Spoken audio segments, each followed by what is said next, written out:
کہ اس پہ بڑے عرصے سے امت کے لوگ لڑتے آ رہے ہیں، اور وہ ایک حوالے سے اسی حدیث کو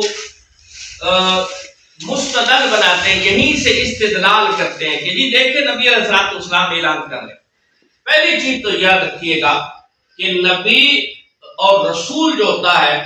وہ کوئی بھی حکم ہو اللہ کی طرف سے تو وہ اس کو واضح کرتا ہے،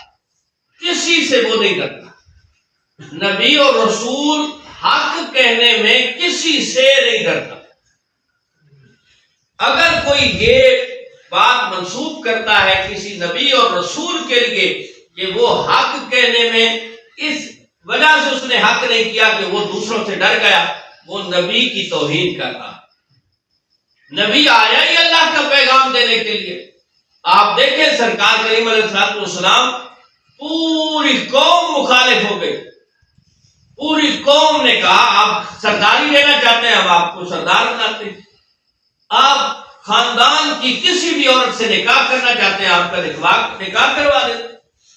آپ پیسہ چاہتے ہیں ہم پوری جائیدادیں آپ کی بارگاہ میں پیش کر دیتے ہیں، لیکن اس پیغام کو عام نہ کریں جس کے لیے آپ اللہ کی طرف فرمایا نہیں، آپ میرے ہاتھ پہ ایک ہاتھ پہ سورج رکھیں دوسرے ہاتھ پہ چاند رکھیں، تب بھی میں یہ جو پیغام لے کے آیا ہوں یہ پیغام پہنچانے سے پیچھے نہیں ہٹوں گا۔ تو نبی کبھی بھی حق کہنے میں کبھی نہیں رکتا، کسی سے کوئی نہیں کرتا۔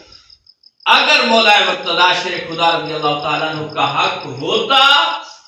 نبی علیہ الصلوۃ والسلام اعلان کر دیتے۔ جس طرح میں نے پہلے بات کی ہے کہ تھوڑی سی بات کسی نے کہی، نبی علیہ الصلوۃ والسلام نے